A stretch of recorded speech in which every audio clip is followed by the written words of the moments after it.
नमस्कार, वार्ता न्यूज में आपका स्वागत है। आइए बढ़ते हैं चुनावी वार्ता की ओर।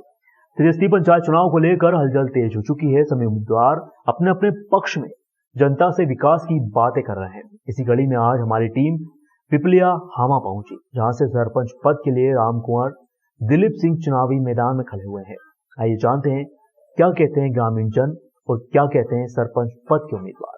बढ़ते चुनावी वार्ता की ओर, देखते हैं ग्राम पंचायत पिपलिया हामा की ग्राउंड रिपोर्ट संवाददाता अशोक परमार के साथ। नमस्कार, चुनावी वार्ता में आपका स्वागत है। मैं अशोक परमार वार्ता के साथ आपका बहुत सारा शुक्रिया अदा करता हूं कि आप हमसे जुड़े। और हम पहुंचे हैं श्री राम जानकी मंदिर। ये गांव का चौक है जहां पर आप मंदिर देख रहे हैं। काफी अच्छा सुंदर मंदिर बना हुआ है। ये गांव है पिपली हामा, जहाँ के कुछ वोटर भी हैं जिनसे हम चर्चा करेंगे। और यहाँ से सरपंच पद की उम्मीदवारी रमा कुंवर जी खड़ी हुई है, जिनके पति दिलीप सिंह जिसे हम बात करेंगे किस प्रकार की उनकी इस बार विकास के मुद्दे रहेंगे, किन विकास के मुद्दों पर वो जा रहे हैं जनता के पास और क्या उनको समर्थन मिल पा रहा है, ये सारी जानकारी लेंगे। नमस्कार सर।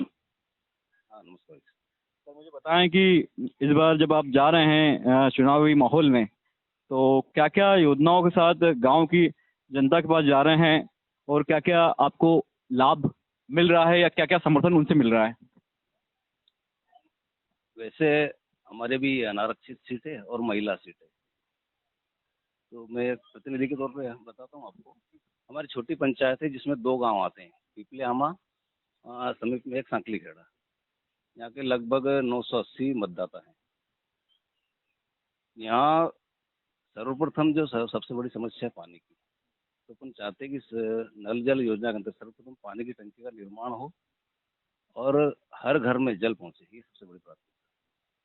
दूसरी चीज़ है, गांव में शमशान की बहुत बड़ी समस्या है। मतलब जो व्यक्ति की मृत्यु हो जाती है तो उनको बरसात में बहुत दिक्कत आती है, तो वो सबसे बड़ा दूसरी जो प्राथमिकता है वो बनवाना। बारिश का समय तो वैसे भी है।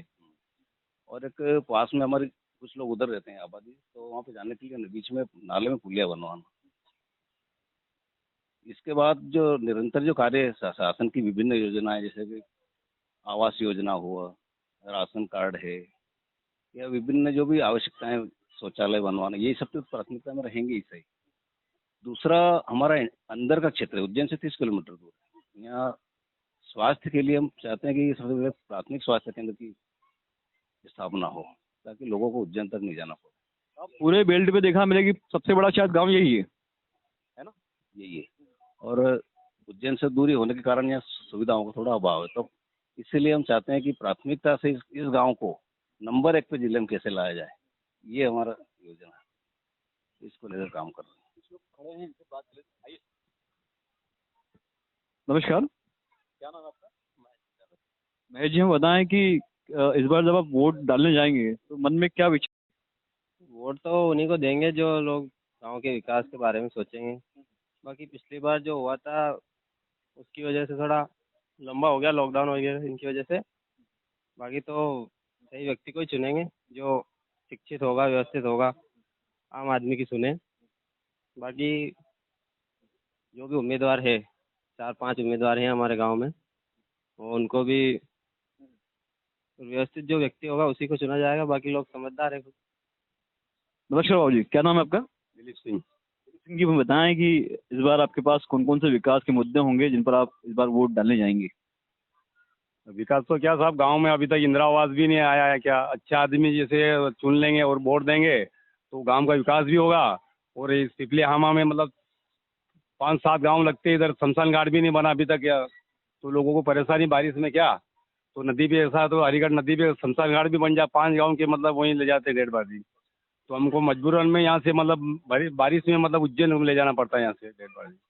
तो आदमी अच्छा अगर अपन चुनेंगे, अच्छा कर्मठ मतलब अच्छा आदमी और विकास करने वाला, तो उसको वोट देंगे हम तो। क्योंकि अपना विकास मतलब गांव का तरक्की होना चाहिए, तो उनको वोट देंगे बस।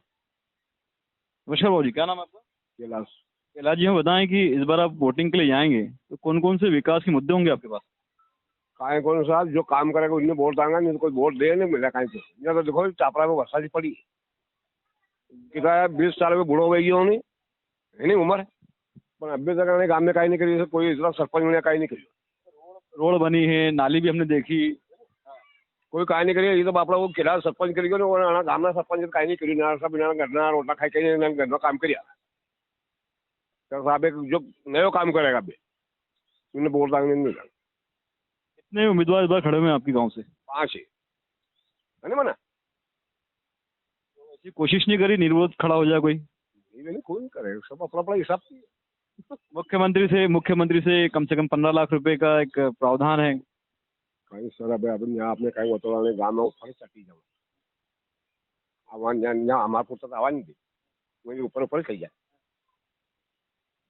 फिर से चर्चा करते हैं सर से कि किस प्रकार की योजनाओं का लाभ वो गांव के लोगों तक पहुंचाएंगे. चलिए सर, मुझे बताएं कि और कौन कौन सी ऐसी योजनाएं हैं विकास की जिनके साथ आप चुनाव में जा रहे हैं और लोगों का समर्थन आपको मिल रहा है? जैसे प्राथमिक चीजें तो आपको बताई थी मैंने. पानी, स्वास्थ्य केंद्र है. इसके अलावा यहाँ जैसे मांगलिक भवन की आवश्यकता है, बरसात में कार्यक्रम हो तो सबसे बड़ी चीज. और जो मजरे टोले बचे हुए या जैसे हमारे खेत के लिए रास्ते खराब है तो अभी मुख्यमंत्री ग्राम सड़क योजना जो है उसके थ्रू हम कम से कम मवेशियों के लिए और लोगों के लिए खेत पे जाने के रास्ते सही बना पाए. ये हमारी प्राथमिकता रहेगी. गाँव की बालिकाएं क्या प्रॉपर में स्कूल जा पाती है या बीच में ही स्कूल अधूरा छोड़ देती है? क्योंकि यहाँ से तकरीबन 10 किलोमीटर उधर जाएंगे हम और 10 किलोमीटर या शायद 7 किलोमीटर इधर जाना पड़ेगा. जब जाके एक मेन रोड आता है तो ग्रामीण की जो बालिका आसपास का पूरा सर्कल है शायद 10वीं 12वीं तक स्कूल क्या इसी गांव में है कि आसपास के गांव में भी है? हमारे गांव में माध्यमिक विद्यालय है अभी और पास में हाई स्कूल है. यहाँ 5 किलोमीटर बोरखेड़ा बल्ला या नारायण वहाँ तक जाते हैं अभी लोग. तो हम यही कोशिश करेंगे कि हाई स्कूल की स्थापना भी यहाँ हो ताकि यहाँ के बालक बालिकाएं यहीं पे अध्ययन कर सकें. क्या पेंशन की योजनाओं का लाभ मतलब जो यहाँ के गांव के बुजुर्ग हैं या ग्रामीण जन हैं उन तक मिल पा रहा है या पहुंच पा रहा है? ऐसा बताएं आप थोड़ा तो हमें भी जानकारी मिलेगी. कम से कम कुछ योजनाओं का लाभ लोगों को मिला है.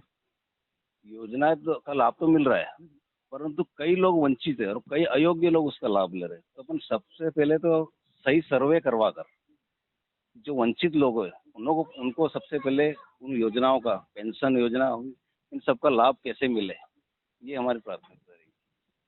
और आपके गांव में जैसे कि पेंशन अपन देख ली, इसके अलावा क्या रोजगार लोगों तक पहुंचा है जो मनरेगा के तहत लोगों को मिलता है या फिर केवल खाते में पैसा डलवा दिया जाता है मशीनों से काम करवा के और जो वास्तविक उनका हक जिनका है उनको नहीं पहुंचता है? पूर्व की तो योजनाएं आप जानते हैं और सरपंचों ने जो काम किया है उनको बताना नहीं चाहता परंतु अपनी प्राथमिकता यही रहेगी कि किसी भी प्रकार से यहाँ का कोई व्यक्ति पलायन नहीं करे और रोजगार उसको गाँव में ही उपलब्ध हो. इसके लिए कई कार्य हमारे खेत सड़क योजना से बताया तालाब गहरीकरण कोई भी काम जैसा करके यहाँ के लोगों को यहाँ की महिलाएं जिनके पास उनके पास भी रोजगार नहीं होता तो स्व सहायता योजना के तहत आप उनको मशीनरी उपलब्ध करवा के या गांव को शहर से जोड़कर एक जैसे छोटे कुटीर जो योजना होती है चाहे सिलाई कढ़ाई अगरबत्ती का बनाना या दूसरे जो काम होते हैं दो बत्तल हो गए तो उनके साथ जोड़कर एक गांव का विकास को आगे बढ़ाएंगे आप? जी बिल्कुल. शासन की जो आत्मनिर्भर योजना है वो स्वावलंबी भारत जो बनाना जो गांधी जी का सपना था उसको साकार करने के लिए सबसे बड़ी जो पहल है वो महिलाओं के समूह बनाना और उनको प्रशिक्षित करके आर्थिक रूप से मजबूत बनाना. महिला हुई या हमारे युवा हुए उन लोगों को कैसे अधिक से अधिक रोजगार उपलब्ध करवा कर यहीं पे उनको रोजगार मिले और आर्थिक रूप से सक्षम बने ये हमारी प्राथमिकता रहेगी. ऐसे मैंने गांव में घूमा भी हूँ तो कई जगह ऐसा देखने में आया है कि पूर्ण रूप से शौचालय नहीं हुआ है. जैसे कि आप ये गांव देखेंगे सामने मेरे तो दिख रहा है हमें कि इन घरों में शायद शौचालय शायद ही होगा. ये जो घर है बने हुए सामने कवेलू जिसमें लगे हुए हैं तो ऐसे कई घर और भी होंगे शायद वहाँ तक शौचालय पहुँचा ही नहीं होगा या आसपास के गाँव में भी नहीं पहुँचा है. तो इसमें आप क्या कहेंगे? तो मैंने आपको ऐसे बताया कि मेरी सबसे बड़ी प्राथमिकता यही रहेगी हर योजनाओं के लिए सर्वप्रथम सर्वे करवाना गांव में और किस किस योजना में कौन व्यक्ति वंचित है उनकी सूची बनाकर प्राथमिकता के आधार पर उनको शौचालय है आवास निर्माण हुआ या पेंशन योजना है उन योजनाओं को अधिक से अधिक लाभ दिलाना. एक आखिरी सवाल मेरा कि अगर जनता का प्यार आपको मिलता है और जनता आपको चुनती है तो सबसे पहला काम आप कौन सा करेंगे 100 दिन के अंदर कि जनता का उसका लाभ मिल पाए? सर्वप्रथम तो मैं नल जल योजना के लिए कोशिश करूंगा सर्वप्रथम। पानी की सबसे सर आपके यहाँ टंकी नहीं है? तो उसके लिए योजना है शासन की, पर अगर अगर उसका शोधन में होने का प्रावधान होगा तो वो करेंगे, नहीं तो सबसे। और दूसरी जो बड़ी बात है अभी शमशान घाट वाली, उसको इसके लिए काम करूँगा सबसे पहले। शमशान घाट का जो रास्ता और शेड बनवा। आपको बहुत सारी शुभकामनाएं, धन्यवाद जी आपको। तो ये थे हमारे साथ सरपंच पद के उम्मीदवार, जिनसे हमने चर्चा करी कि किस प्रकार की योजनाओं के साथ वो गांव के विकास करेंगे, किन योजनाओं के साथ गांव के जो वोटर हैं उनके पास जा रहे हैं और क्या समर्थन मिल पा रहा है, गांव में कौन कौन से विकास के मुद्दे हैं जो छूट चुके हैं, जो पूरी तरह से नहीं किए गए हैं। तो ये सारी चीज़ हमने जानी। ये दौर था हमारा चुनावी यात्रा का, और मैं आपसे विदा लेता हूँ पिपली हामा गाँव से। मैं अशोक परमार, वार्ता न्यूज़ के साथ, उज्जैन से। धन्यवाद।